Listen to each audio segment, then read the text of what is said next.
Hello, hello, and welcome back to Dark Shad-Bros. It has been a while since our last episode.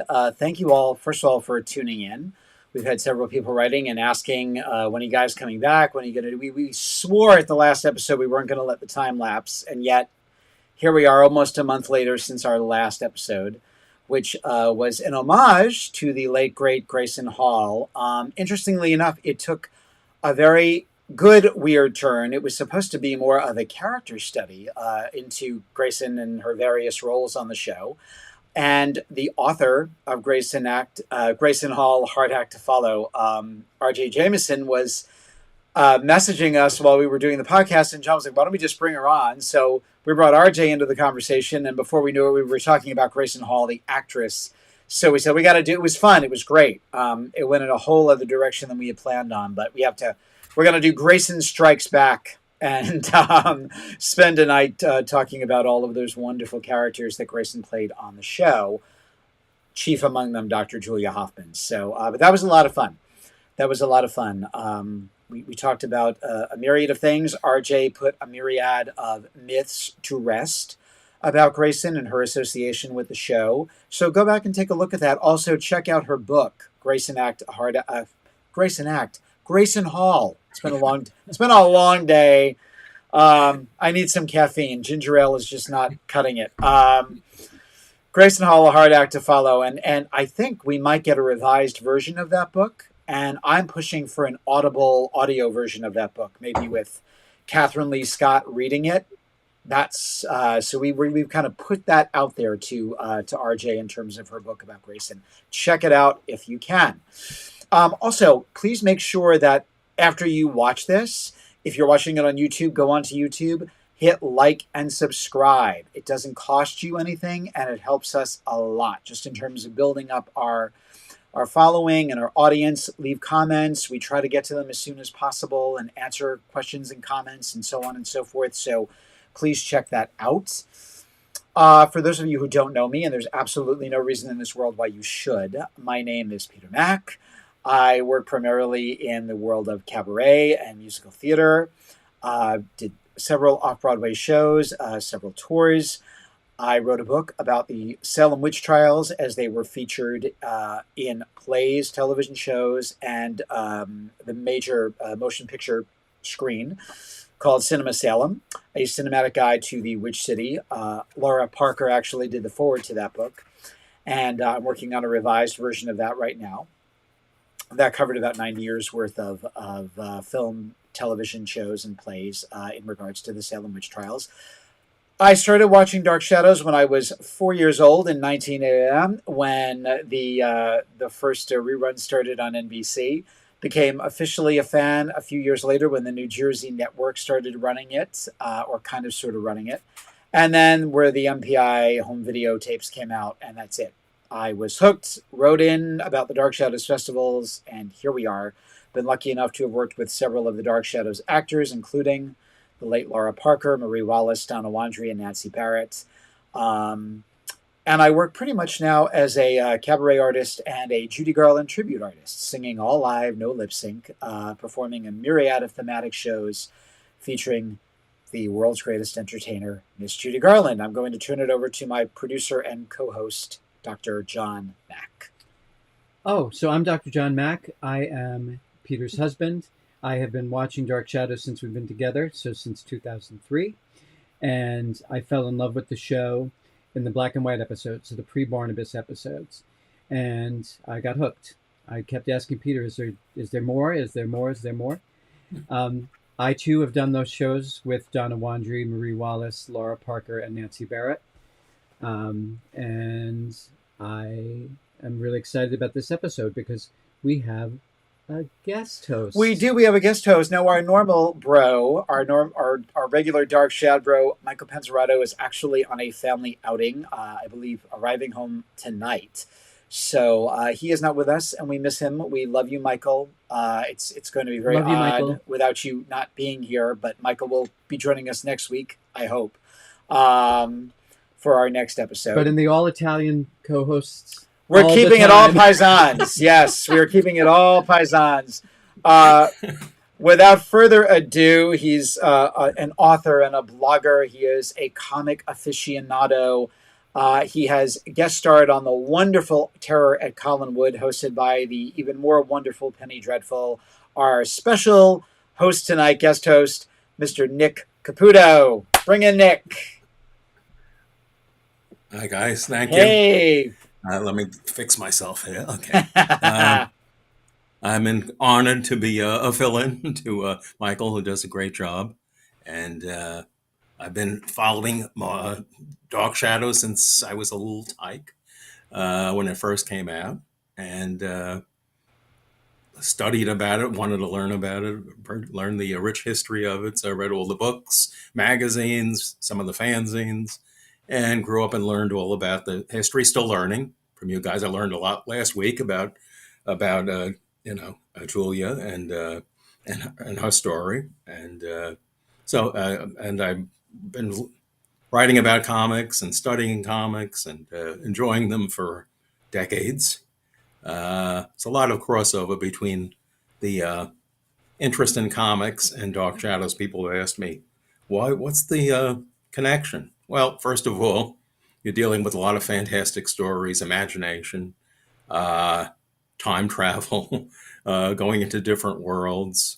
They even had the thought balloons as akin to the voiceovers. I was just thinking of that recently. There's a lot, and drama, the continued stories, feeling personalities, the continued stories, especially in Marvel Comics, they were all continued, the drama of their personal lives. So I see the connection and why it still holds my attention, and as does Dark Shadows. Where did you come in the series when you first started watching it? Did you remember the storyline?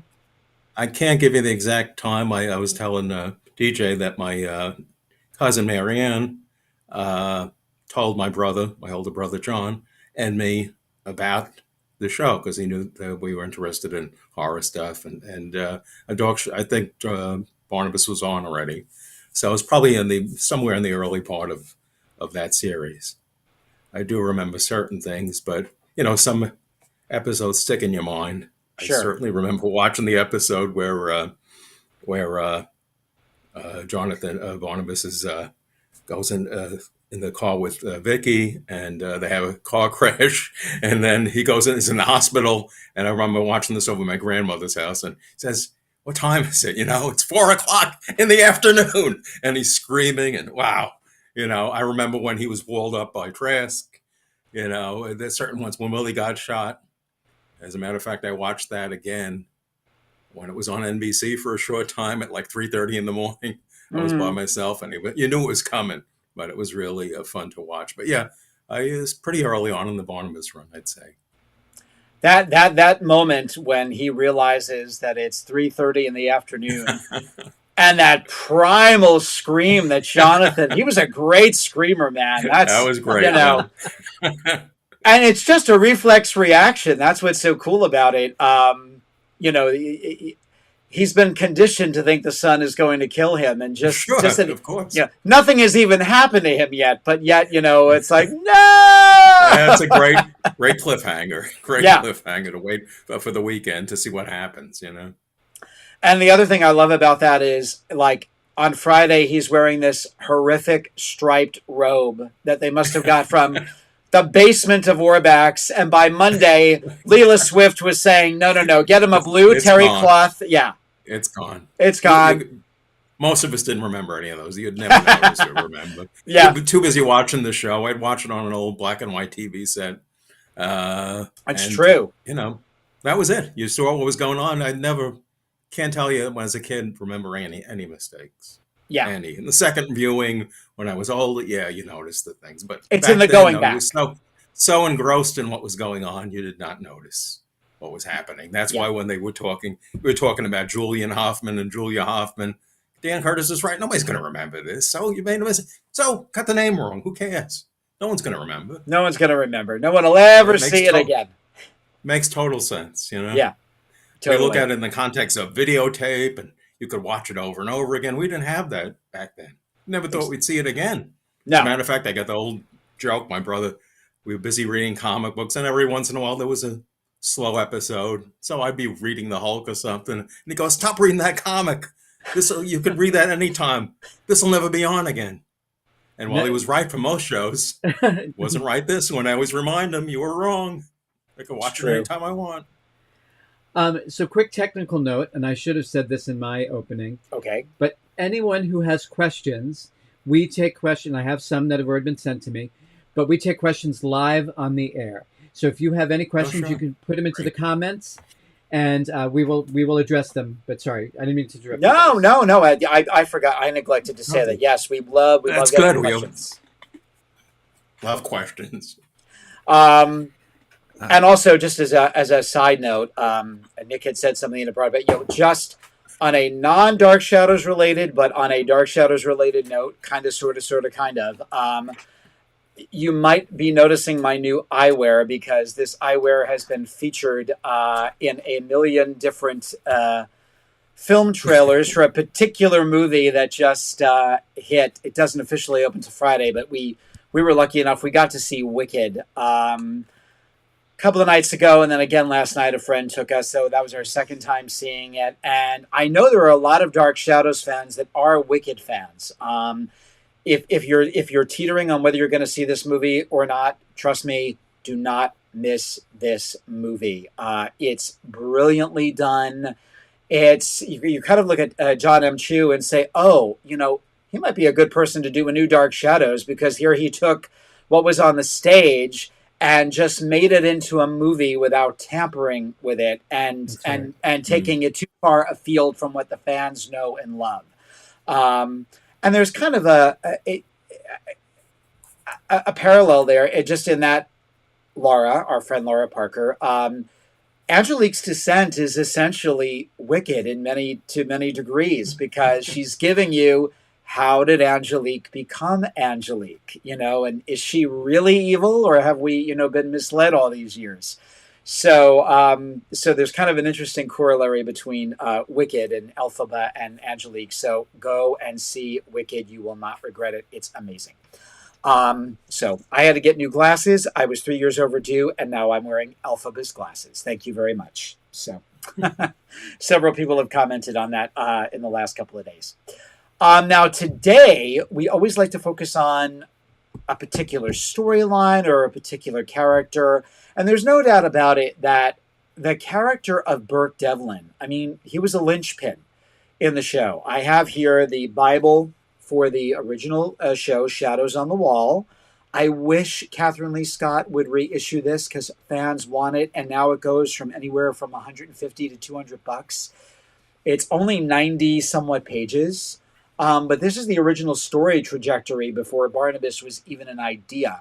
And there's not just the plot points, but every character has their own 3, 4, 5, 6 page biography of who they are, where they came from, how they intersect. And Burke is no exception, because he really was going to be the sexy bad guy in the show. In fact, Art Wallace says, Burke Devlin is a man who was born 200 years too late. That's how he opens up his biography of Burke, and how he's this poor kid from Collinsport, and from living in a shack on the other side of town to the big house on Widow's Hill is light years away, and he wants it, and he's going to own it. And but he also goes out of his way to tell in the biography, Burke is not evil.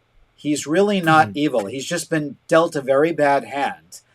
And he's just hungry and driven. And I think that's something that Mitch Ryan did beautifully with the character. It's also kind of interesting that of that, the first episode, we have Elizabeth, we have Roger, we have Maggie Evans, Mr. Wells, and Burke. But Alexandra and Burke,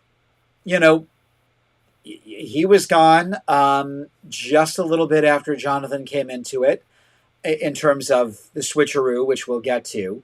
And then Alexandra, not too much longer after that, she was gone just on the precipice of Quentin, essentially. And these were going to be two real, I believe a huge part of the heart of the show And True. meanwhile, they were there just roughly about 2 years. He left quite an impression on me. Mitch Ryan was such a good actor. Um, he was sexy, but he was very nuanced. And again, you never quite knew where you stood with Burke. It's that wonderful thing I think that Jonathan said about Barnabas. You should never know what the villain is going to do next. And I think that's kind of what Mitch did with Burke. And you feel sorry for him. I certainly do. I love going back and watching the first year of the show, which, by the way, I feel gets a bum rap. I love the first. The first 10 months. Great stuff, then. Really good stuff. Chime in. I'd love to know your feelings about Mitch and those early. Mitch was fantastic. No, you're right. He just had a toughness to him, but he also had a sensitivity to him, a personality to him. You liked the guy. Really did. He came off as a likable guy, and you understood what his motivation was. He had reasons to be angry, but he comes off as really nice, especially to Liz, and of course David. There really is a bond over there. So no, he didn't come off as evil. I never saw him as evil or as cunning. He was cunning, smart for himself, but he didn't really want to hurt anybody. He just wanted his own. He wanted to survive. He wanted to survive in Collinsport. And I thought he played the part. He was one of the best actors there at that time. Yeah. Absolutely. And I love those scenes with Joan Bennett because they're adversaries, but yet you can tell he likes her. Yeah. It's kind of like had a respect for her. I'm busting your balls because your brother got me sent to jail. Right. He was the real one he was after, and deservedly so. Yes. Roger was really a prick in that period, Totally. Really. Totally. So you can understand where he's coming from. He spent time in jail, come on. How do you expect him to feel? Yeah. For a crime he didn't commit, plus he was also in love with Laura. And I mean, what you read in here is that Laura really put the screws to him too, because it was kind of her entree into Collinwood. Laura Robin, it's not even Laura Murdoch in the original Bible. So it was kind of like she used Burke, even though she was maybe kind of sort of in love with him. But Burke was her entree because he and Roger had become friends. So let's talk about that particular point, the Laura connection with Burke. Do we believe that they were former lovers? Yes. So that we totally believe that. Putting aside the parentage of David, which will upset Penny very, very much if we go down this road. I know. But I firmly believe. I know what I think. Burke is the father. Come on, say it's it, all Nick. Burke. It's all Burke. It's Burke. It's in the eyes. It's in the eyes. Yeah. You can see that connection with the kid. Come on. You know? Penny, I believe that. Totally. I believe that. Totally. Yeah. Absolutely. No, so I didn't mean to hijack that, but I just wanted to clarify that that's what we all believe. No, it comes through and unspoken, but I think it came through in the series. And he had a wonderful chemistry with David Hennessy. Oh, I mean, great, yeah, they really just clicked. Yeah. That worked very well, So yeah, he was just, again, layered character. It was just a loss that he was gone. Because he really contributed a lot to the show. And sorry to hear, it really was sad to hear that. In other shows, like you said, later years, he fixed himself up there, and you see him in shows. He was great in everything. I remember seeing the Christmas show that they did. He was great. He was great. So great. And you never quite knew, again, with Burke, because he's toying with Carolyn, which, okay, bad boy. But Carolyn was, what do we say, she was... She was pure as snow, but she drifted. It's a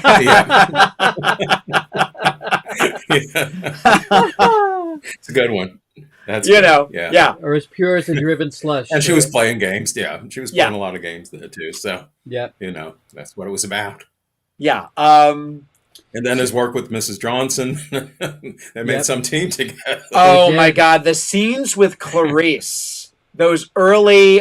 they gave her, and we're going to get to Clarice in a few weeks, but Yeah. that first year and a half, they utilized her so well. And the stuff with Mitch, and she saves his ass on more than one occasion, feeding him lines. Yeah. Yeah. Yeah. No, she's one of the best on the show too. Absolutely. Really, really yeah. Good. Anytime she was on, she just had that personality, the character. All those. Thought she was perfect for that show. All those secret meetings up in his hotel room, he's like, well, we better get downstairs, but go down ahead of me, and now remember, you don't like me. And she looks at him with that great scowl, and she's like, well, if it'll avenge Mr. Malloy's death, I'll hate you in public. And then her meeting with Maggie in the diner there, just trying to get things out. I mean, you could see that she did not want to be bothered with her.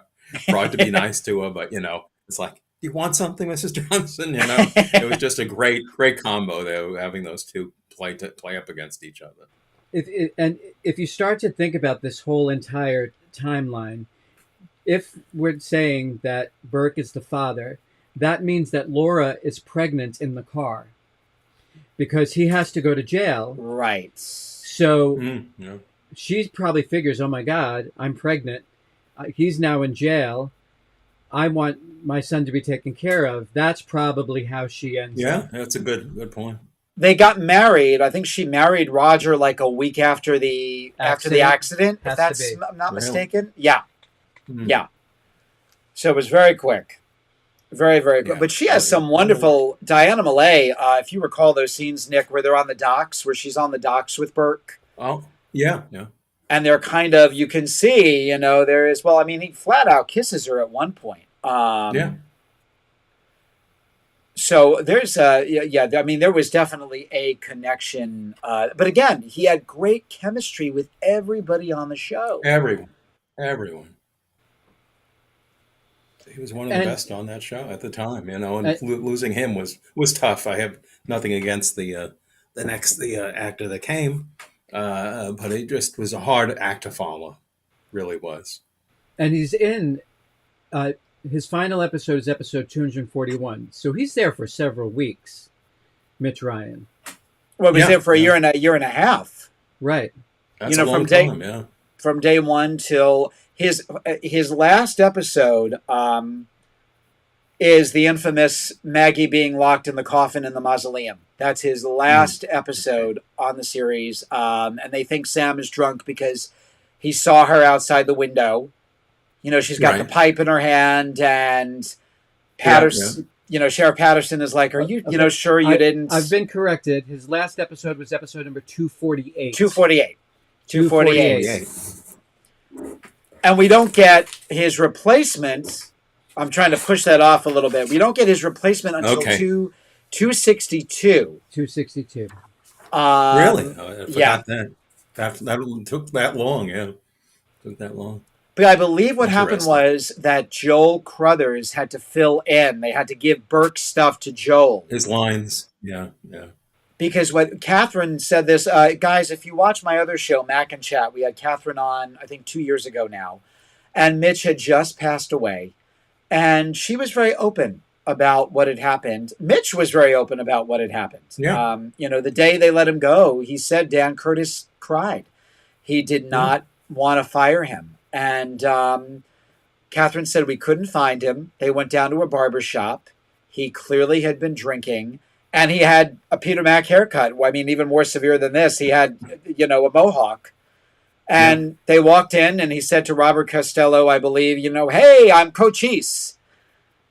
And they were like, what are we going to do? And then I think it was something like those hats. They wanted to put him in one of those Maine winter... John, the hat you have. The coon cat. Like those with the flaps on the side? Right. Those hunter caps. And they tried to get through the episode, and finally Leela said, it's impossible. We just can't do this. Yeah. So it's sad that it all came to an end that way. And he did finally go into recovery in the mid-70s, but it took that long. Yeah. Do you have any standout Was moments? was it a, was it a So long wait for? Did they take a long time to find Anthony George? Or I, was it I, just? I think so. And by the way, there was a lot of tee-ups to him being let go before the Cochise haircut. There were times where he True. wouldn't show up on time, Yeah, and that's tough on a they would have live to track show. him down. there's actually it was Uh, my first festival, 1990. Were you there, World Trade Center Vista? Yeah, I think so. I think so. That was my first festival, Ah, and it was Violet Wells, I believe. Oh, and the guy Ken McEwen? yeah, it could be. Yeah. Ken McEwen and the other guy, he was a producer on the show. He reminded me of Billy DeWolf. Very, very sweet guy. But he said, and at the time it was still kind of hush hush. He wouldn't name it. He said, well, we had an actor in the first year of the show who Hmm. had a drinking problem, and we'd Right. have to track him down. And he was having an affair with a very high ranking Hollywood old time actress. So Hmm. I had her number and I had to call her up and said we're waiting for him, and it was something to that effect. Oh, he's on his way. Wow. Now I've been told that it was either Gloria Swanson or Greta Garbo. Garbo's Wow. Garbo's the one that makes sense because Swanson wasn't living in New York. Okay, Okay. I've but never heard that before. Wow. yeah, yeah. So that he was having an affair with one of the old P.S. one of Joan Bennett's friends. P.S. Yeah. If you're going to be late for work, screwing Garbo's not a bad excuse. So, Wow. And who would think to Some store.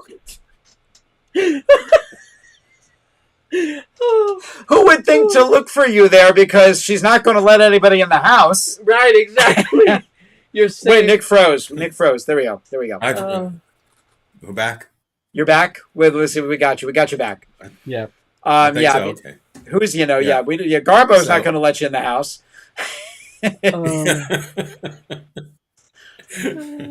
That's great. Do you have any standout Well, yeah, moments it's, that you again, remember like- with Mitch? That was all so good. I can't pick one out. I Okay, should remember fair enough. his encounters with David. Like I said, I just thought he played that so well. There was definitely a chemistry there. And no, I mean every person he interacted with, whether it was Joan Bennett, whether any of those characters that he did so well. I love. he hit it out. The come to Jesus moments where he has indisputable proof that he was set up. Oh, that's probably one of the top ones. Yeah, Those drawing room episodes are the best. Roger quivering away. Yeah, when he had all the info. Yeah, When he had says him to admit him, it. I want to, I want to hear you say it. And, Louis Edmonds in that great, please. That Bordering, was great. Yeah. bordering slightly on Paul Lind, please. Old Poland. Yeah, I was thinking of that. That's a good one. Wait. True. You're right. You're right. But no, he just. Yeah, that was one of the top scenes, I'd say. And the writing, On that. the I that was just great, thinking of that. The that writing great- was I love that Blue Whale episode right as too, where he defends Sam Evans. Willie Loomis is Oh yeah. totally drunk and Oh, wait, when he's going after Maggie. Yeah, Yeah. he's really, well, especially, I mean, that's a whole, James Hall as Willie Loomis. That's a whole other, I mean, God love Oh, yeah. James. There was I an know he's, episode- There's the blue. That might be the Sam episode, but I just remember that vividly, and where he goes. we just lost. oh, hang on. And Bob the bartender gets up. You lose me again? We lost you again for a minute. Bob the bartender gets up.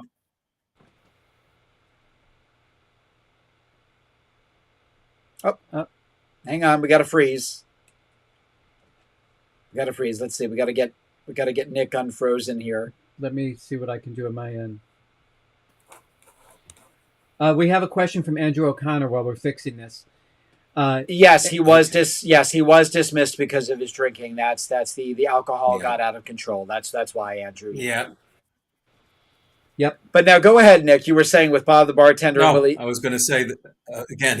He said Bob the bartender, who once in a while had a speaking part. I don't think he had this one, but he gets the bottle out and he goes, "Cool it, Bob. I can handle this punk." I just remember that one. And of course, he knocks him down, and that's it. But I always liked Bob the bartender for some reason, even though he was in so many episodes and a couple of words here and there, but he was perfect. Looked like a bartender. Even in 1795 at the Eagle, they put him in like a page boy. He's got a page boy. Definitely, he was there. That's true. That's Yep. true. Yep. Nia, But that great line when everything comes to a head, and he says to Roger, he's got him by the collar, and he goes, "I always thought I wanted to see you rot in prison, but the truth is people like you rot wherever they are," and he throws him down. So brilliant. Oh, Mitch plays. So brilliant. He's great. He's great. He's great. Yeah. Nia wants us to point out that earlier on, obviously he loved Vicky. Vicky loved him. Yeah. They were meant to be together. But earlier on in episode 16, he's flirting with Carolyn. Yes. To make Joe Haskell jealous. And there's that whole dynamic. And, for a moment there, you'd think that that's the way that the storyline could have gone. Burke and Carolyn. Yeah. Well, and also, when he threatens to take Carolyn over his knee and paddle her, we're all thinking, yeah, she would enjoy that too much. Exactly. Exactly. My God. A couple of the guys, too. Yeah. That's for sure. Yeah. Know your demo. Yeah. Yes. But yeah, it's true. I mean, there's that. I mean, she kind of, he puts her in her place, but yeah, then all of a sudden he's using her as a pawn to get into the house. And a handsome man. Sure.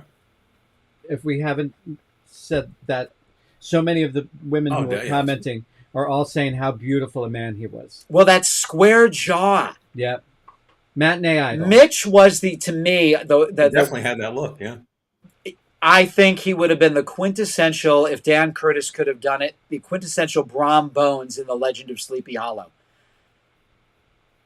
He had that perfect, and that's how I look at Burke Devlin, especially the stuff I've been reading and hear about his childhood. And apparently, and he does talk about that he snuck into Collinwood.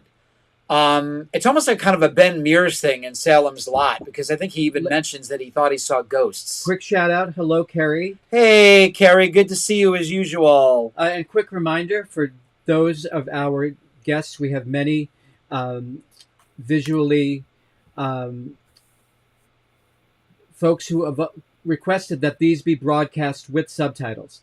So on Facebook, if you mute in the browser, the little mute button, it will automatically subtitle this. And right now it's running simulcast on YouTube. It's automatically being with subtitles. So I just wanted to make sure that our visually impaired friends. You sound fine. It'll correct all the mistakes they make. Oh. This is done live like Dark Shadows. This is the problem. That is. If you freeze up, if you make them, that's it. You're done. You can't go back. Now I know what Fred felt like. Poor, and that it's funny. Now we're coming into that. I wanted to see Mitch play those scenes out with Jonathan, and they were just about there. Wow, and so close, yeah. Because that scene, Jonathan's favorite scene, the duel corollary. I could just see Mitch and him sparring back and forth. Because as you pointed out in your blog, Jonathan was not a bad-looking guy, but he wasn't your typical matinee idol, whereas Mitch Ryan was. So that juxtaposition as well, I think, to have seen the two of them sparring, here you've got this big strapping, main boy, whereas Jonathan is more gallant and more of another time. Sure. With Anthony George, he's grown on me over time. First, I hate to use the word hate. I never hated Anthony George. The man was hired to play a role, and he did it to the best of his ability. Exactly. They exactly. didn't quite go in with a Mitch Ryan type, though. I mean, there's nothing to me No, that's no. indicative of Mitch. He was weaker, as just the personality was. It just didn't. Never kind of. Again, I don't dislike him, but just didn't seem to fit. That was one of the problems. And going back, he had a nice career. I was looking up his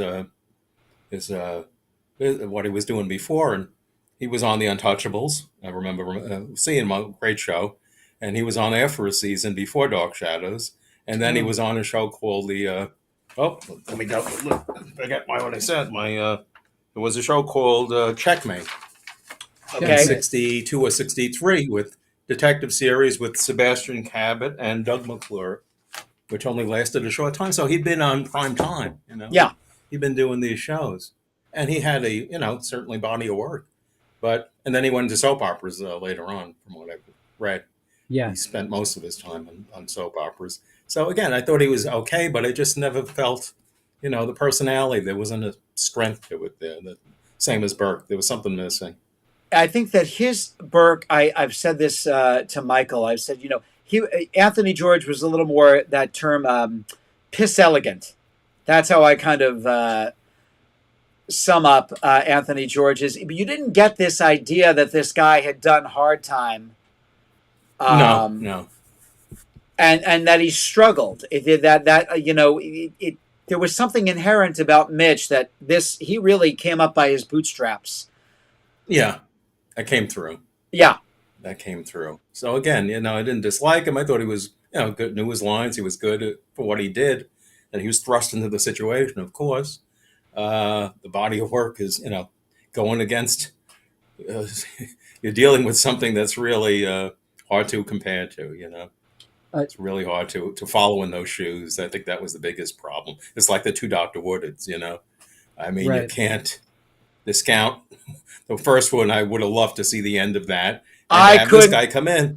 I felt sorry for him really after a while. He did the best he could, but he just came in at the tail end of this thing. And I'd seen him in other shows and TV shows The Patty and Duke movies. He Show. was pretty good. Yeah, I've seen him in television and movies playing bit parts. He was good, He was. but to do this and to get thrown in at the last few episodes, wow, that was rough. I Uh, could. I Although got to I say don't know this. what would have. I couldn't wait to see him die. Dr. Woodard. Well, I think that's why it works so well. I couldn't wait. Because imagine if what's his name? What was Robert his name? Derringer. The first Robert Derringer. What if he's the one that was murdered? I don't know if that would have worked out too well. I don't Yeah, know if the sympathy would have went to Barnabas, or they would have felt it. I think the fans would have really felt it that he yeah, was murdered. yeah. Because he was So in a lovable. way, yeah. He How would was you kill him off? Yeah, Yeah. yeah. Terry Thomas wants to put on the table. Mm-hmm. Would you have liked to have seen Mitch Ryan play Jeremiah Collins? Yes. Yep. I was thinking of that. Yeah, Yes. definitely. Your thoughts first, Nick. I just again he was had that personality, that strong presence. I think he would have fit in. He would have played that character well. And I think he would have been great in that sequence in the 1795 period. Yeah, no problem with that. I was thinking of that today. Said he would have been great at that. I think too because of what we heard about Jeremiah, and obviously the story trajectory changed, but the man who built Collinwood, obviously Joshua was the patriarch, but it was Jeremiah, and there's this very kind of strong presence. And I think at the same time that maybe Mitch would have gotten to show that even softer side because of the relationship with Barnabas. They really were supposed to be Yeah, brothers yeah. because they were the same age. He just happened to be his uncle, but I think it would have given Mitch another layer of himself as an actor to show that a tender side. Although I'll throw this out too. I'll throw this out too for those. I was just thinking of it, just crossed my mind. I don't know if it would work. He would have played a good Nathan Forbes too. Oh, to play the villain instead. Think Yeah. about that. Yeah. Yep. He would have been charming in the beginning and then turned worse and worse. that's I a could see him great playing idea. that part too. Yeah. Yeah. Just such a good actor. But there's I forgot my mom made us watch North and South, and I forgot that Mitch was in that. I believe his wife is Jean Simmons, Elizabeth Okay. from the 1991 series. And there he is in this blue vest and gabardine pants. He's got gray hair at this point, but you go, oh my God, it's him as if he was Jeremiah. It's the Yeah. costume is perfect. You're going, oh my God, he could have totally played Jeremiah. I Yeah. loved seeing that photo and going back and looking at that because I'm like, yeah, I would have loved to have seen him play Jeremiah. And I believe, because it's the oldest soap opera trick in the book, the plane goes down and there are Oh, I was just going to talk no about it. survivors. Go for it. Go for it. Go for it. That still bothers me to this day. I still don't get what was the thought of that. I mean, again, it's a trope, but why would they do this off camera? You don't know exactly how he died. You Barnabas involved, not involved. Is he going to kill a whole plane full of people? Even if he was able to do it, he would never mention it to Willie, to anybody else. He'd brag about that. So what was just off camera, just didn't work for me. I just could never understand what was the reasoning behind. Were they going to bring him back later on? I Yeah. believe that Curtis did it because he wanted, thinking, okay, he just has to get his act together. And then Uh, that's it. Oh my God. All of a sudden, Burke yeah, shows up at the doors of Collinwood. that And makes sense. I think that's what Interesting. Dan was going for. So the So plane. Barnabas was not involved. We all agree on that, right? It was They just play it. happenstance. The writers did it in such a way that as a teenager, I thought, oh, Barnabas made the plane go down. That's what happened. But then when he's That's really talking, vicious, though. very vicious, yeah. I mean, he's talking I to mean, he's not Julia, killing one person. He's killing a whole flight load of people. Wow. yeah. You know, Not much sympathy there. I don't think he did it. he says to No. Julia in the laboratory during the treatments, he's like, Burke Devlin is gone, maybe for good, but maybe not. Hmm. And so that's when you go, oh, so maybe it wasn't Maybe Barnabas he that did didn't do it. it. Yeah, if he said that, Yeah, yeah. yeah, it was So just they were, happenstance. yeah. I think Curtis was That's all thinking we heard this. every episode was Burke Devlin must die. He's always making these promises to everybody, but he never really played up on it most of the time. He was always threatening everyone. So, And poor Willie. I mean and that's a wonderful moment with John Carlin where he talks him out of it. He's like, listen, oh, you may I was just thinking of that. don't you may not have to do anything. Why don't you just back off a little bit, give it a couple of days, see what happens. He's like, all And right, he's telling him, you don't understand. This guy's important in this place. He's not Jason. nobody. He's He's not not Jason Jason. McGuire. Because he said I could get rid of him as easily as Jay. He says, no, no, no. You know what's going to happen here? And he talked him out of it. Yeah, Right. There'll that be was a a good scene. they'll come into this house and they'll find a coffin and they'll want to know what that coffin is doing in here. Yeah. Yep, But when he that says, was a good one. if I have to, I will, and you'll help me do it. And they cut to Carlin, and Mhm. Carlin's just like, what did Yeah, I get myself into? You feel so bad for Willie. yeah, yeah. He went through Um, hell. Yeah. So Kay Renee Caps, who never misses an episode. Hey, Kay Renee. Hey, Kay. She's watching us on Facebook. She wrote, agreed, the typical soap opera comeback for Devlin. I was also one who thought at first that Barnabas off Devlin, but she loves our summation that he did not do it. Yeah, yeah. He was just pleased as punch that it happened, but he had nothing to do with it. I think that's the case. Because the only person he really offs is McGuire, and McGuire does have it coming. I mean, what he's done Yeah, to Elizabeth, let me say this about Dennis. Again, that's a whole other show. I think Dennis Patrick was delicious. I mean, he's got Amazing. some oh, great great. scenes with Mitch. Brilliant. He's great. Yeah, Yeah, yeah. So when he finally gets it, and you're like, oh, I hate to see him go, but man, did he deserve it. He totally deserved it. definitely. Yeah, Yeah, he was horrible. Yeah, but he was great part. that brogue, that great brogue. Yeah. Great. And again, like you said, except for Dr. Woodard, that's the only two that I could think of that he killed, and good, and he was a good guy. But after that, I think that ended that aspect of Barnabas because you had to make him more likable. Well, they I think had they had to go to. back.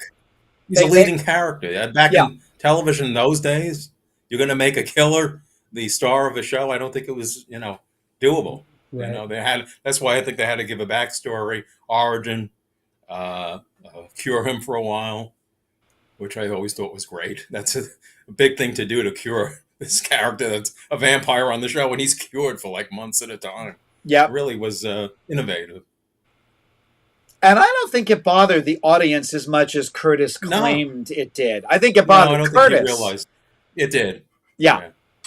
but I don't think I he quite got it. You got to have a bloodthirsty vampire on the show, but no, it worked. The innovations, the going against the grain, I thought is what helped make that show, special. absolutely, absolutely. And I also loved Mitch and Alexandra. They made such a cute couple. Yeah. Yeah. I mean, we got Frank Garner, who is another one I feel is unsung. I loved Frank, Yeah, and they I made liked it. it. Yeah. They made a cute couple too, and that's where we like. She was getting like, kind of, oh, who am I really in love with? Is it Is it Of course, it's the sexy bad guy because Frank is the cute Sure. boy next door. Exactly, Boy Scout. And I didn't realize this, that the reason he left was because, like Robert Rodin, he asked for a raise, and that's why Curtis fired him. That's a perfect reason on Dark Shadows to lose your job. No raises. Rodin had the best, where they said, all of a sudden there's a knock on the door, and Professor Stokes says, Adam, go into the closet. He said, I went into the closet. Where the hell did I go? That must have been a magical closet. Closet through time. They could have did a storyline there. I never liked how they ended that. That really annoyed me too. You mean they could have got another actor to replace him and finish a story, or at least make it more, but I guess they were done with it for whatever reason. They didn't want to go that way. But you'd think they would have replaced Rodin if they wanted to finish the story well. With the comics, because you're the expert on this, and I have never read all of the comics. I really need to just do that. I think the one I got, my mom bought me at my first festival, which seems to be a lot of people, I think because of the cover. I think it's number 8 where he's rising out of the coffin. Right. That's a great cover. And I was like, that's what I want. Cover. Yeah. I wanted number 1, and the dealer was really sweet. They're like, number 1 goes for a lot of money, especially if the poster is in it. I think they wanted poster and the photo covers. Yeah. You had that. That was a painted cover, right? Yeah. Yeah. Number 8. And that was George Wilson, who painted almost every cover for Gold Key. A great artist. And he did that stuff. But go ahead. I'm sorry. No. But I just love that. I love that artwork where he's just looming out of the coffin. It's great like that. Burke is not. He's not in any of the comics, right? No. They only had a limited cast of characters on that comic that they used. Stokes was in there once in a while. Julia, Liz, Barnabas. And that's about it. Willie once in a while popped up, I think. Nobody else, really. They just used a limited cast, whatever they gave them. Nobody that read the comic. Well, no, I shouldn't say that. One of the writers followed the comic book. This woman that was not credited. And years later, she said she was a fan. She was just like pretty young and making some money doing the comics. So she followed the show. Yeah. But the other writers didn't know nothing. They just knew what they gave them from the show because they did a lot of TV shows, adaptations. That's all they knew about it. So they didn't follow it or know about it, which is why I always say if Marvel would have got a hold of it, Roy Thomas, one of the main writers there, took his phone off the hook every day to watch Dark Shadows because he worked at home like a couple of days a week. And back then, that's what he did. So for half an hour, he'd take the phone off the hook and watch the show. He's a big fan, and I work with him once in a while. He's my editor once in a while. Great guy. But that's how he was able to watch it. Wow. And he would have made the show more closer to the comic, but Marvel couldn't produce a Dark Shadows comic back then because it wasn't approved by the couldn't have vampires in a comic book. I read that in your blog that you couldn't have a vampire in a Marvel comic book. That was the rule. Yeah, the comics code at the Marvel, the main companies, Marvel, DC. They had to go by the standards of the code, which happened in the 50s, and they cut out supernatural vampires, zombies couldn't be shown. Of course, I always said, this is every kid could see it on TV every day. or watch Bela Lugosi. Are you kidding me? It made no sense. But unless they Gold Key was able to do it because they weren't under the auspices of the comic code, because they were supposedly, they did a lot of Disney stuff and adaptation, so they let it go. They had clout because they sold a lot of books, so they were able to do the adaptation. But Marvel, at that time, unless they did a magazine size, black and white magazine, like for 75 cents, like Creepy and Eerie and Famous Monsters, that size, then they would have done it because that's against, the code didn't have any say over that. But for kid friendly series, no, they couldn't do it back then. Wow. It's interesting. Yeah, it is. Yeah. It's weird but interesting. Well, and also because they started the comics in 1969, right? Yeah, 69. So Burke was also long gone at that point. Yeah, but they could have used whatever characters they wanted. And the comics code was revised in 1971, a couple of years later, and Marvel produced a Dracula comic book, Tomb of Dracula comic, really, which Roy Thomas wrote. So yeah, within a few years they would have been able to produce it. But at that time in '69, Marvel did not do it as a regular color comic book. It's a side note here and not DS related, but I have to still get. Is it Marvel that did the MGM Wizard of Oz comic book? Yes, Marvel and DC, actually, they both worked together. Because they did the Wizard of Oz, they did Marvelous Land of Oz, and there was an advertisement for Ozma of Oz, but for some reason the third It one didn't come out. Yeah, no. They were canceled. Roy Thomas, again, the author I told you about, wrote the adaptations of those, and he loved the Oz stuff, and he would love to continue it, but didn't sell for whatever reason. Didn't go past that. But would you like those? My God, crazy for me because there's like the title page, the artwork of Dorothy and the Witch with the Hourglass. He gets everything in. I'm like, I just want a poster of that. I just want a poster of that artwork because it's brilliant. I got a little sidebar for you there. The artist, John Buscema, who adapted that series, well, back then they didn't have videotape and stuff. So unless you watched the show, he couldn't get the stills or everything. You have to find stills and stuff. A lot of it all came, he reproduced that whole book from memory. Wow. Oh, wow. He drew the book together. And Roy Thomas said only one scene they had to fix that was out of order. All from memory. Wow. That's wild. How cool is that? Very cool. Very, very cool. I thought you'd like that. I love it. Just incredible, to be able to do that from memory. Do we have a question? No. What we do have is, let me ask this question first. In the comic books, did they ever go back to the 1795 storyline? No. Or they were all modern? All modern day? They went back in time. They went back even farther. They did. They like to go play in different time periods. Even went to the future. So yeah, they did do that, but they never referenced 1795, except once, I think. The first issue, they mentioned Trask being in the walled up and Angelique cursing him. It was just done in like a one-page thing. That was the only time they mentioned 1795. Gave a little history to Barnabas. That was it. Angelique did show. Oh, by the way, sorry, Angelique did show up a lot in the comic book, as did Quentin. Right, Angelique is on one of the covers. Yeah. So she's on one of the covers, and then there's, because this is where my stuff gets futzed up. Because then we have the Dark Shadows digest that they reissued. Yep. Yeah. And the comic strip. Yeah. The comic strip was great because I grew up with that as a kid while we were in the Daily News, and all of a sudden this comic strip was totally different from the comic book too. Again, they only used a certain number of characters, but nicely drawn, and that lasted for a couple of years. I have a reprint of that. I really would have liked to have seen Burke utilized more. I'm sorry that the character went. I know a lot of people are not.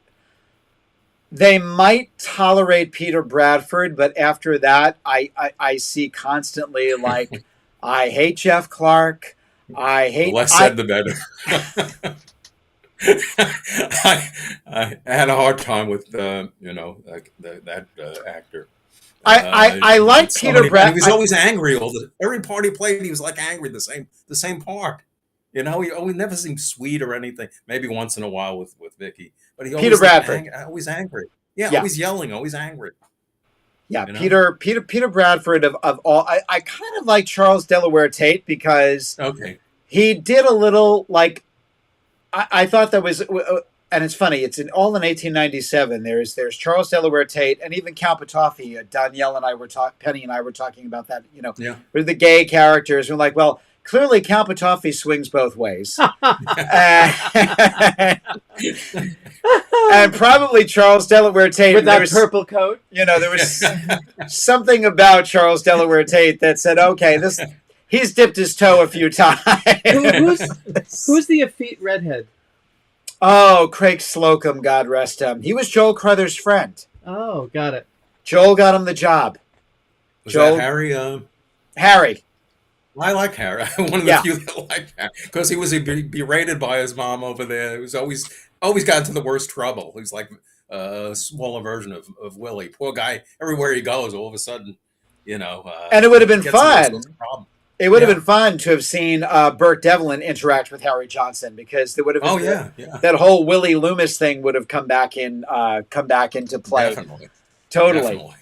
Totally. Have you ever thought about what would have happened to this story or like just random fan ideas if Burke had come back?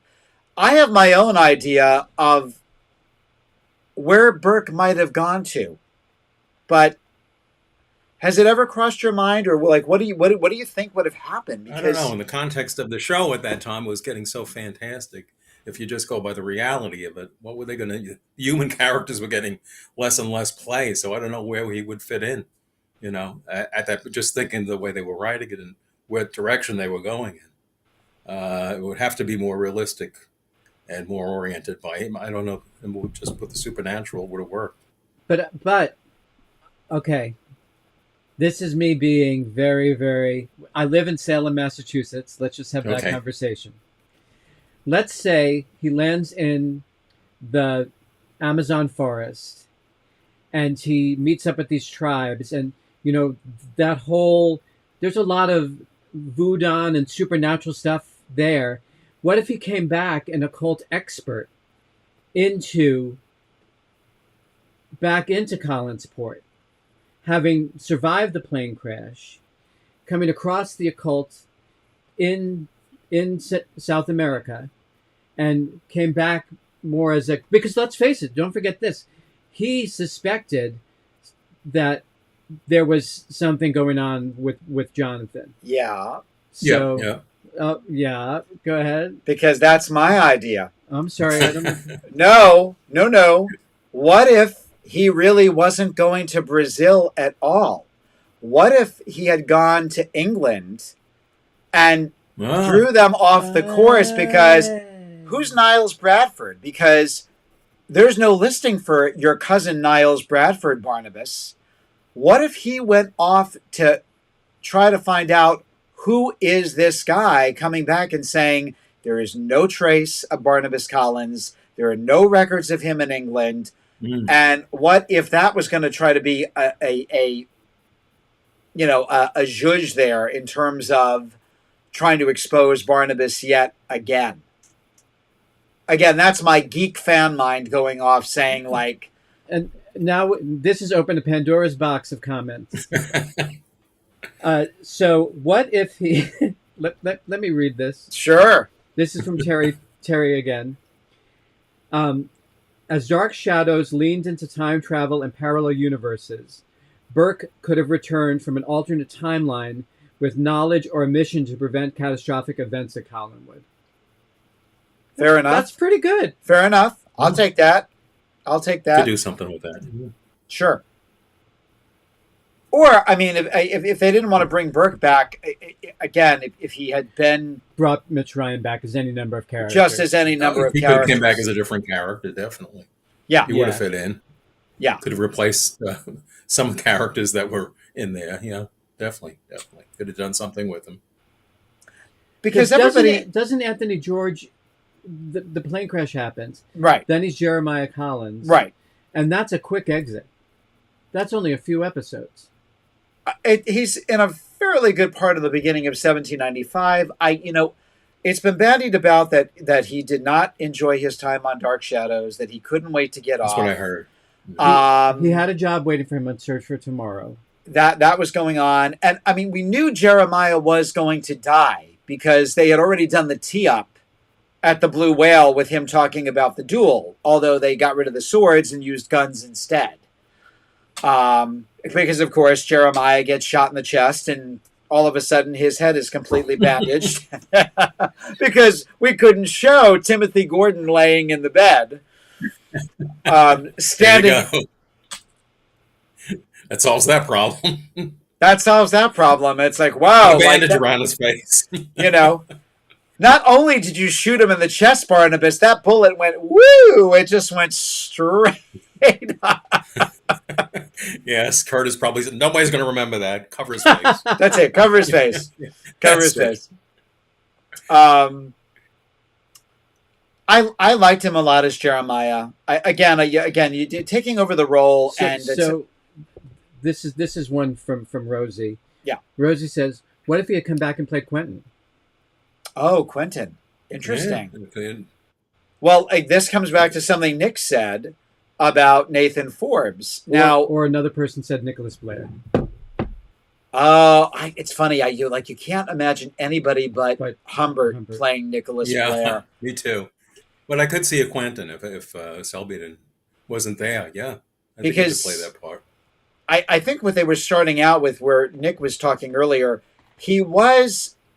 it seemed like they were pushing him that he was going to be Vicky's love interest in 1795. And he was so tired of playing the good boy. He didn't want to be Joe Haskell anymore. So, I mean, now they turn him into this real rogue.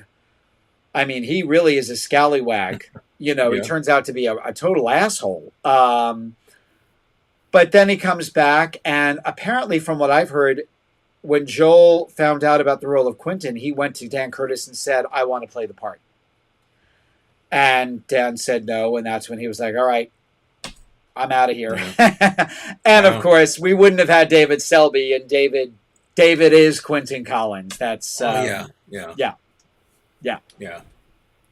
Some people have said he could have come back as Evan Hanley. Oh, he could have come back as, this is an interesting one because a lot of people don't like this arc, but in the Leviathan arc, if he'd come back as the Leviathan leader. Oh, Oberon? The Leviathan story, yeah, that's going to be an interesting night we cover. Given that, I like parts of it. I think it gets a bad rap. My worst part of the show, I mean, I could not, and I still can't deal with it, is turning Barnabas totally evil, coming up as cruel, and it just didn't work for me, and under the thrall of somebody else, no control, and obviously everybody else doesn't like that either, but it never worked for me. It just didn't. The gray, totally lifeless. The gray streaks. Yeah. All of a sudden, he had the gray. And the look too. But even the one bang was gray. It was like they really went. They really went all out. Yeah. So and that part never worked for. I like the Jeb Wilkes. I like the the actor that played it well. Chris Pennock. Oh well, this is a good. Chris Pennock. Since you're one of the original kids, did you see the movies? I saw the first movie. I think. I'm not sure if I saw it in the theaters or not. Because he's didn't have a big. He's so evil in that. Yeah, I didn't like that part of it either. Yeah, it really turned. It's like Frid. I felt the same way. Too bloody, too Hammer inspired, and you lost all the soul of the characters. It just became another vampire, another Hammer vampire pick. Very much for so. the most part. It's the closest that the U.S. ever got to a Hammer vampire movie.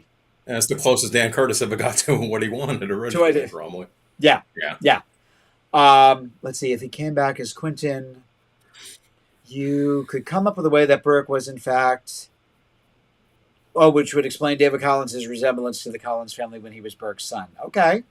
All right. Now, Burke, in fact, is a Collins. That's really interesting, Carol. Which would have made David a Collins after all. So because that's what Penny worries about. If Burke is his father, then that's the end of the end of the bloodline there with Vicky.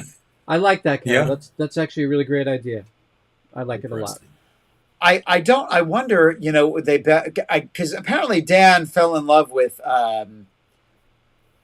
Roger Davis. Everyone said he was Dan's pet. He was incorrigible, and Dan kind of. But I've always wondered. I'm like, oh God, with House of Dark Shadows, I would have loved to have seen either Joel Crothers come back as Joe for that, or if they had brought Mitch into the movie Oh, and yeah. and had him, be the one to kill Barnabas, that kind of would have brought it full Yeah. circle in many ways. Oh, interesting. Yeah, that would have worked. Yeah. Yeah, so I would have liked to have seen Mitch Ryan do the movie as Burke Devlin. Just changed because Maggie wasn't dating Jeff Clark on the show. Vicky was, so Right. didn't make any sense anyway. So, but yeah, your fan mind, the wheels just go and go and go. Like, oh, what if he had stayed? What would have happened to this story? And he wouldn't have been Peter Bradford because he would have died as Jeremiah, so he would have had about 6 months off, or two and a half months off, or so. I don't know. Again, unless Curtis was just hoping, well, let's bring him back. Let's see if he gets his act together and we can bring him back. But I guess it was not meant to be. I know Anthony George, either just before or just after, I think it's 67. I saved all the photos. He did the national tour of Funny Girl. He played Nikki Arnstein. Really? With Marilyn Michaels and Isabel Sanford as, oh my God, Wow. what's her maid's name? We just saw the show. God. Anyway, she played Fanny Bryce's maid, and Anthony George was Nikki Arnstein. I wish bootlegs would surface. I would just love to hear what his singing voice was like. Yeah, interesting. But that's a perfect part for Mitch, for Anthony George. I could totally see him playing Nikki Arnstein. Yeah. That suave, again, piss elegant, which I think he brought to his. But it's almost like when the Darrens on Bewitched changed. Although I feel that I think Dick Sargent gets a bad rap because I enjoyed him. And he was the first choice. Right. He was the first choice. He couldn't get out of his contract. That's why they went with Dick York. Was there an announcement? Right. Now the part of Burke Devlin will be played by? So that's interesting. I'm glad you brought that up, John. Yeah. Anthony George's, anytime they replaced a character, there would be a voiceover over the waves crashing. And his first episode was the 1-year anniversary of the show. June 27th. Right. June 27th, 1967, I believe, was Anthony George's first episode. And in the VHS tapes, the initial ones, they cut the scene. Right. It's a scene on Widow's Hill where Vicky has found out that Maggie has died, or they think she's dead. Mm-hmm. And she has this beautiful scene on the beach. And that was cut from the original VHS releases. Wow. Yeah. So until the DVDs came out, none of that stuff was restored. Or they did the first year. When they did the first year on VHS, I think they restored all that stuff. Because a lot of the Jason Maguire story was missing because they just wanted to focus on Barnabas. They were afraid new fans wouldn't like it. Yeah. And when it originally came out, that's what they did. Interesting. Yeah. So back in those days, They did announce the part of Anthony George. The part of Burke Devlin will now be played by Anthony George. Yes, the famous voice. Yes, I remember they always had those on. It was the same guy who did Dark Shadows as a Dan Curtis production. It was always the same. Yeah. Gotta have that ending. Yep. And beginning today, Dark Shadows will be seen in color. I think that was him too. That's right? Good news. Good news. Good news. Wasn't good news for me because I had a black and white TV. I could never understand that. When you're a little kid, that Batman and all these shows, Spider-Man, in color. I'm like, where's the color?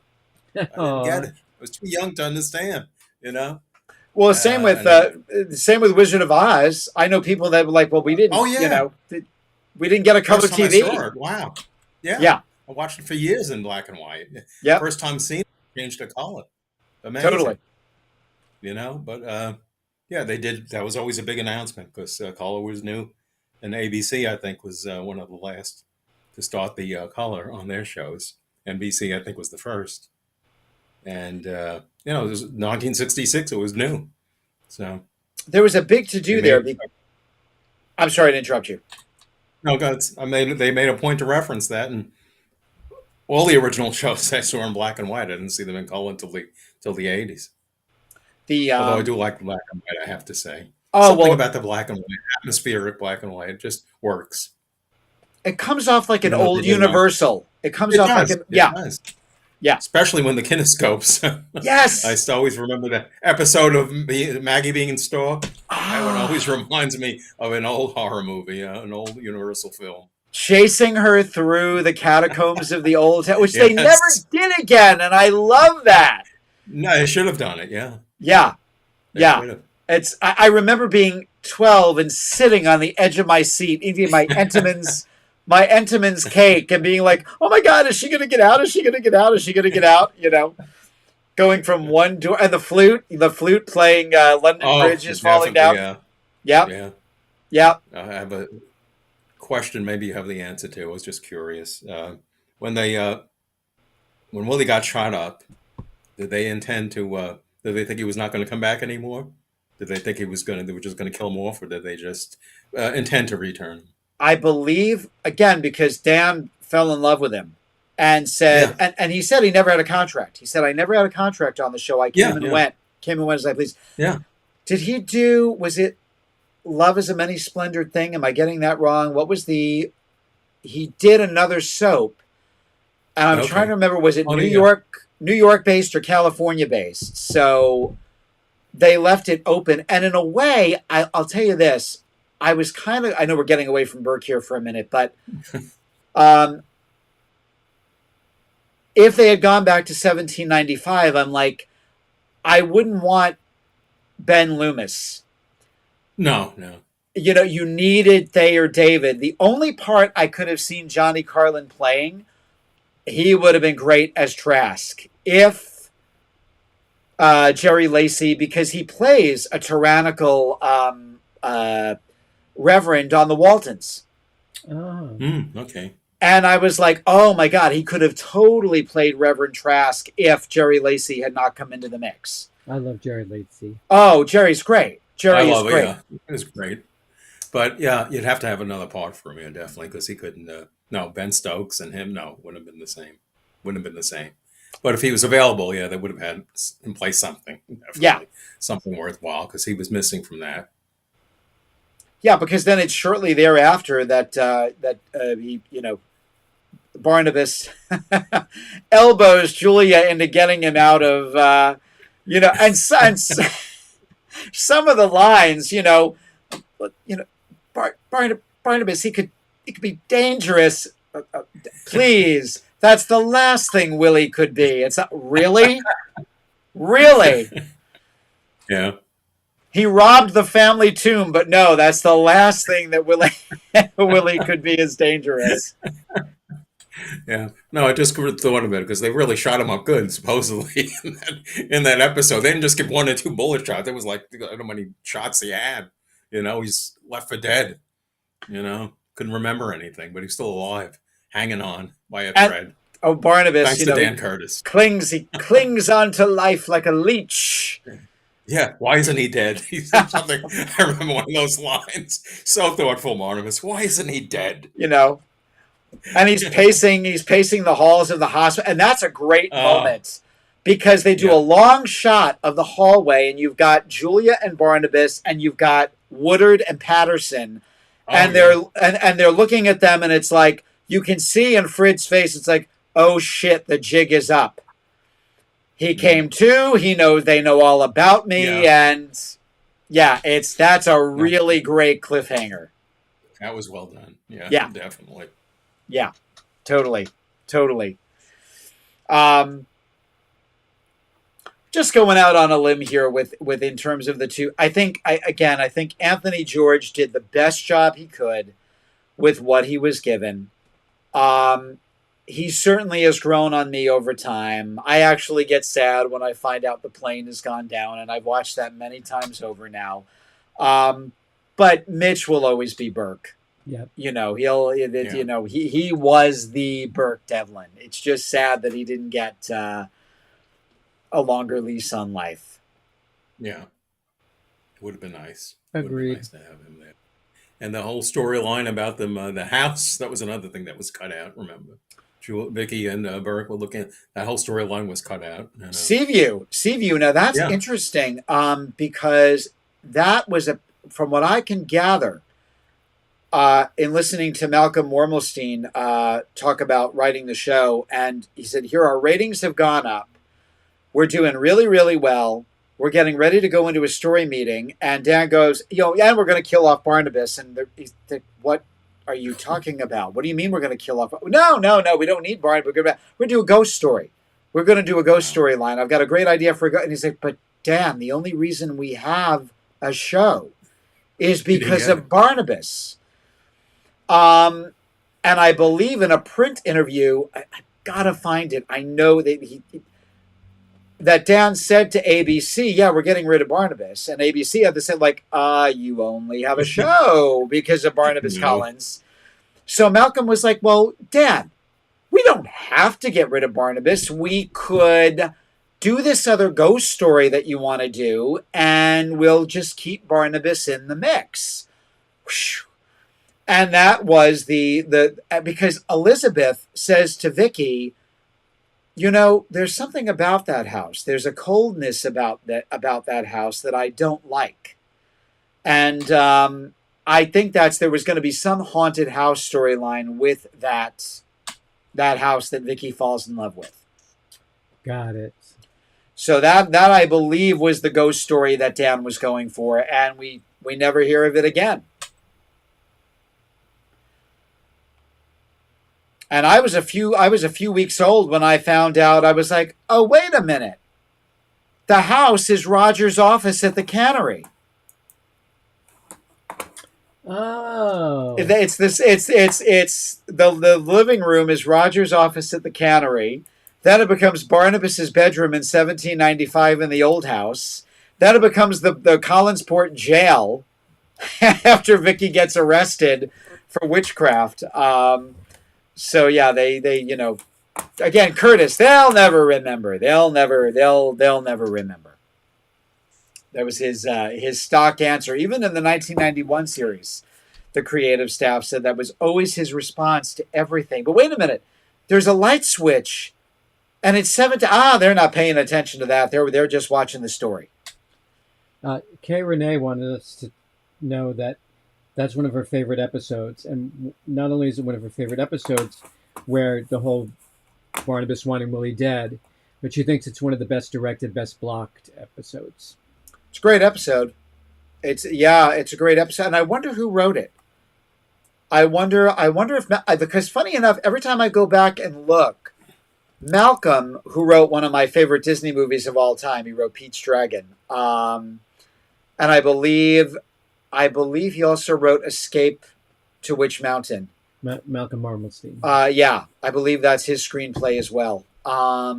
He was a wonderful writer, and he was fired unceremoniously. Sadly, he was. Apparently, there was a personality conflict with Robert Costello, and that's why he was let go. And it's sad because I think he was one of the strongest writers on the show.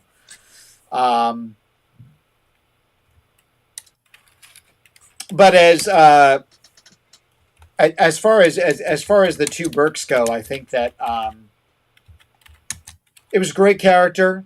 I think that the character for Burke had a lot of potential. I would have loved to have seen him and Vicky finally wind up together. And if you want to know more about Burke, it's all in Shadows on the Wall. Nick, we froze on Nick's end. Oh, shoot. So can you hear us, Nick? Are we not coming through? Hang on. Let's have him go out and come back in. That was that typing, everyone in the audience. That was Nick letting us know that we had frozen up on his end. I'm sorry about that. There you go. Can you see us now? Okay. Yep. Perfect. Okay. Yeah, now we're all back. And let's not forget Malcolm Marmelstein also wrote Love Bites. Yes, well, Malcolm also got his revenge when he wrote a comedic, which is really great, a comedic takeoff on Barnabas called Love Bites, which was a play which went on to be a movie with Adam Ant. And they even gave him little Barnabangs. I'm still amazed that Curtis would think to get rid of Fred, to get rid of the Barnabas character. He didn't really realize at that point that it was, how good he was. Do you know think how many of us went after that Adam Ant haircut and tried to replicate that haircut in the 90s? I'm not joking. Oh, Adam Ant. Oh, okay. Yeah. I'll tell you what I think, Nick, about him and Fred. I mean, and Fred said in his Paley Center interview, he said, Dad really didn't like me all that much. And I think it's because, remember, Dan's doing pre-production for Jekyll and Hyde. This role has to be cast. They cast this guy in it. Fred thinks he's only going to be in it for 13 weeks. There's a strike. They have a meeting. Ron Sproat knows him from college. And they're like, well, why don't we have a meeting and just talk about the character? And Fred is like, I don't want to play a monster. I think that I'll be spooky. That's fine. I can do that. But I kind of think of him as Ray Milland in Lost Weekend. Has a problem. He's got a conflict. He's like an alcoholic. Yeah. And apparently Curtis was pissed off when he came back and realized what was going on. And I think that's why in the movie, it pulls Roger Davis aside in the final moments and says, I want you to drive that harpoon into him as hard as you possibly can. He really was getting back at Fred. Wow. It's amazing, And he aced himself out of a really good sequel by doing what he did. You piss off your cash cow. He doesn't want to do the movie, and then you fire him. Yeah. Quite a story. I hate to bash Dan Curtis because I think the man was a genius, but he was also his own worst enemy. Yeah. There were, it's always going to happen with people. There's a blind side you don't see, and I guess that was his. Yeah. You think it would happen, and again, he had this idea for the traditional vampire, and I guess he didn't like that idea at all, and probably bothered him more that it was successful, that all these people loved it. And that it wasn't his idea. Yeah. It wasn't his idea. Yeah. Yeah. But, I mean, he's cast that reluctant vampire check how many times over? Oh, you mean Dan Curtis? Yeah. Well, that's even like with the new series, and the night it premiered, Jonathan was in Boston doing a reading. I think he did it in the afternoon, and they said someone said to him something to the effect of, what are your plans for the future? And he said, I think that all depends on what happens tonight. Because if this, if this new series works, it's more not that he had any interest in playing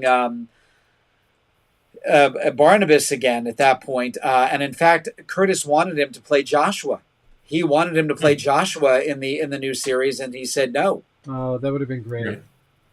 So it would have been interesting. Yeah, Curtis, I think, was attempting to mend fences, and I believe he told Mark Dawidziak, the critic, that I think it was something I'm paraphrasing. I apologize if I get this wrong, but that maybe he was a little too bull in a china shop about the way he handled the situation. Possibly, as the years went on. Personality-wise, they're probably very different, and not able to come together with anything.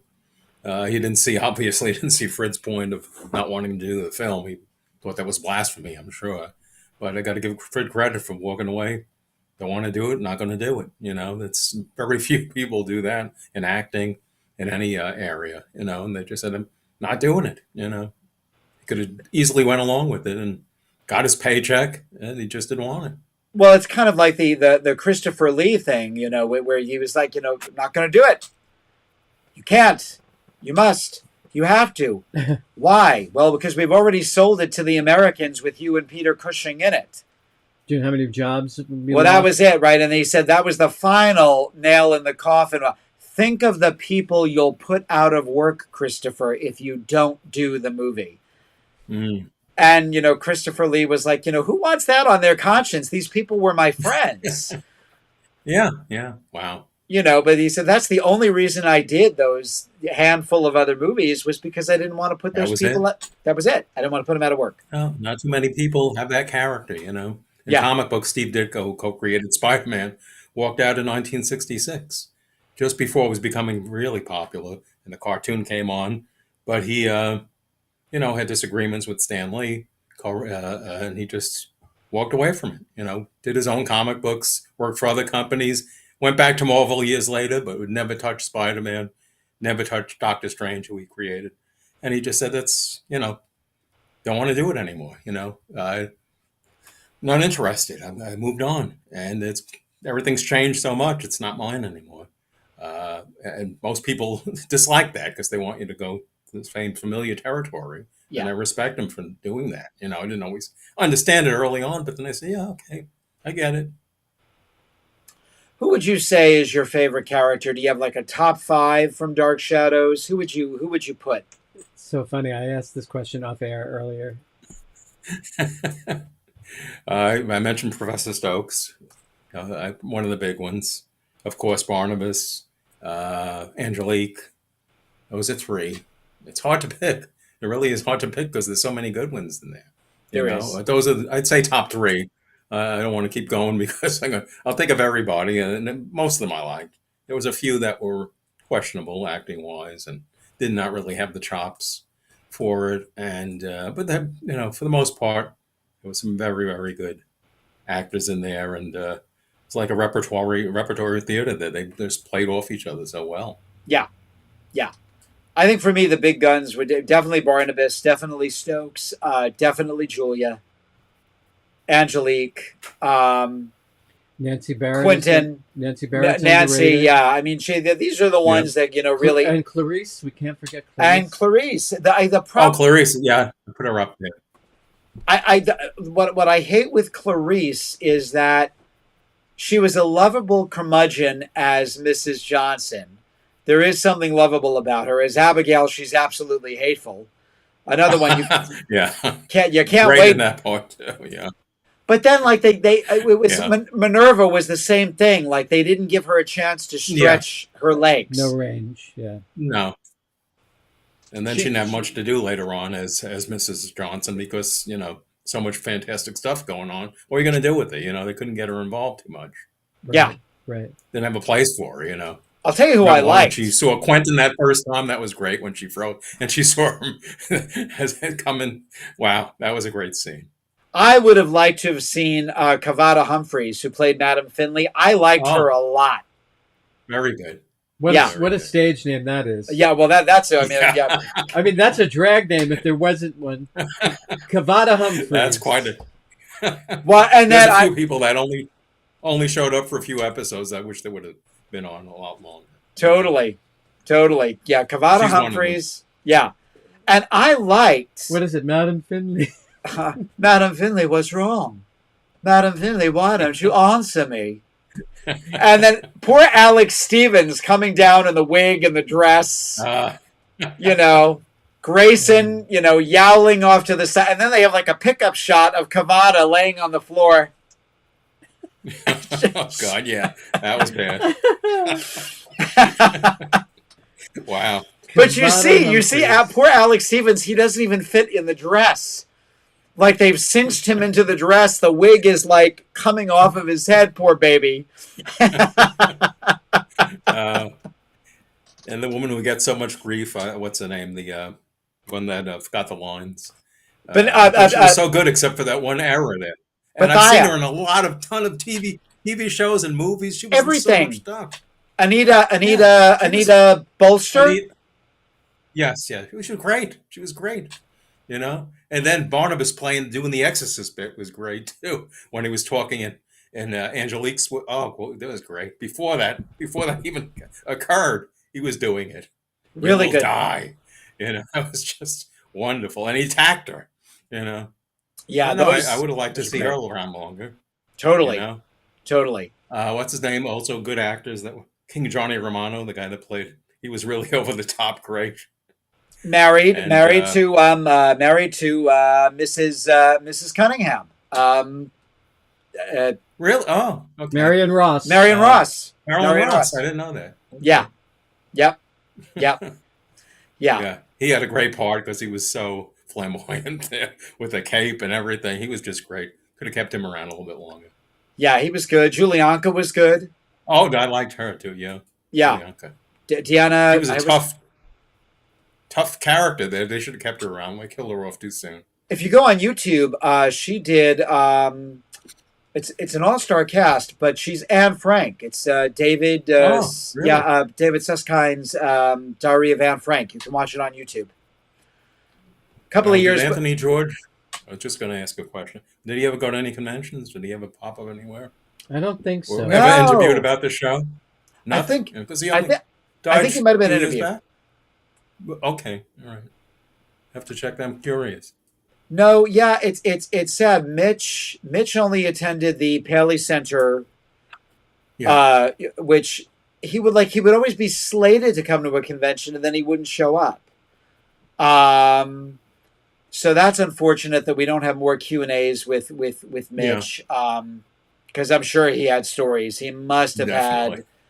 had, and he did say for MPI, he said, "I wish I could have gone back into the past." Yeah. He was sorry that he missed out on the I remember Flash. that, Yeah, he missed out on that. So, but no Anthony George, no. And then what's the trivia? I'm going to get this wrong. One Life to Live.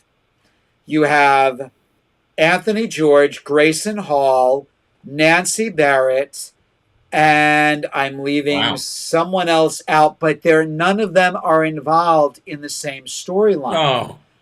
But, and no one has posted it yet. I wish somebody, usually Guy Haynes is the person who does, because I think he has a lot of this stuff.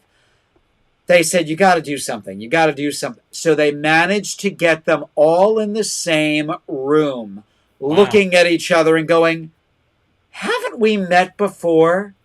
Don't I know you from somewhere? Wonderful. Yeah. That's great. Whoever has it. When I was a teenager, I used to watch at times Ryan's Hope. And yes. some of the same people that worked on Dark Shadows, when I'd see the credits at the end, I remembered some of the names. I think Saitama show off. And then you see the sets. There was a basement that looked exactly. I'm like, wow. Same studio.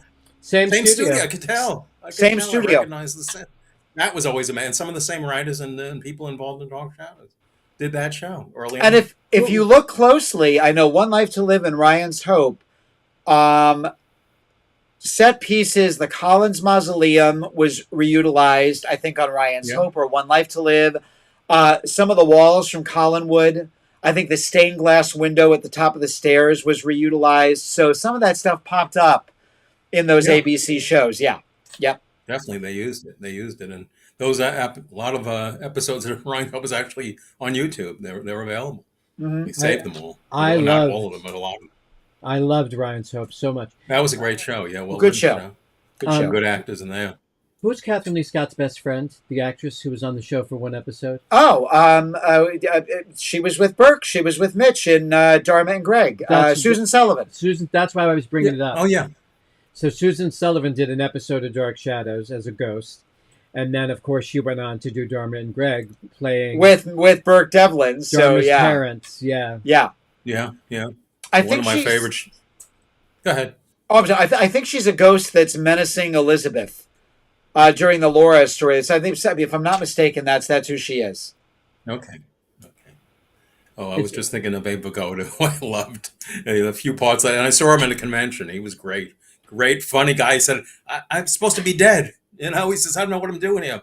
everybody thinks I'm dead. And he was funny. He was a really funny guy. And he played that part so well, the old he said, now I don't have to play it anymore. I'm old.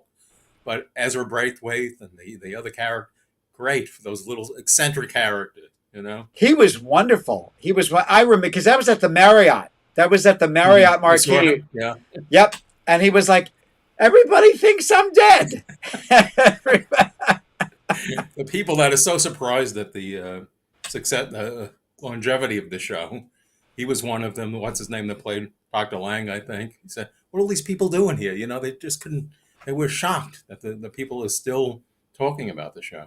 And apparently Jonathan said when Addison came, in fact, it was one of the few, it was a ShadowCon. Joel Crothers was there, God rest him.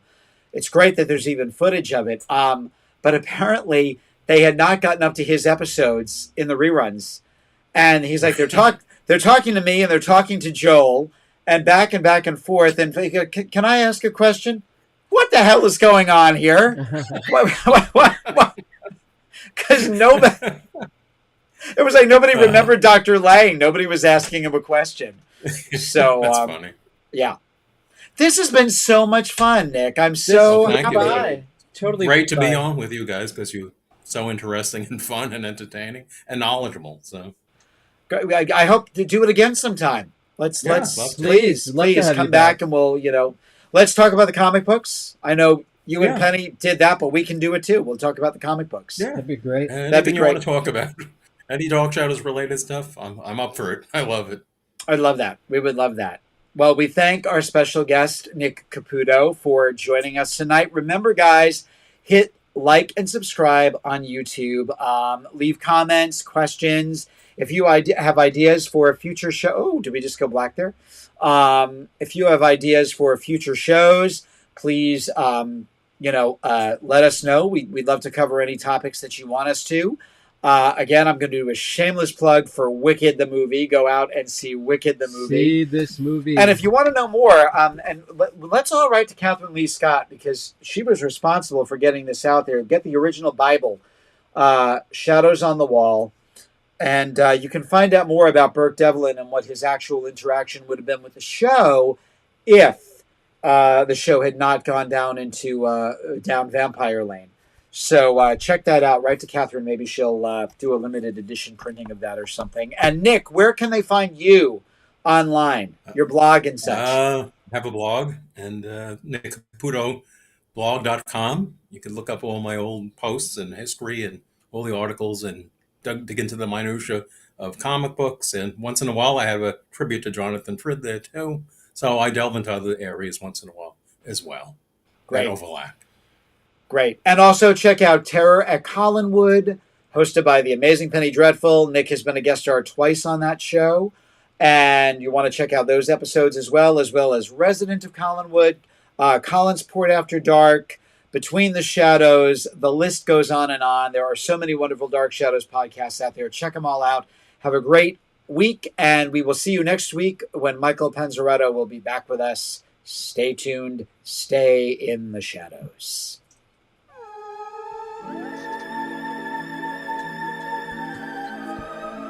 It's my back. Sorry.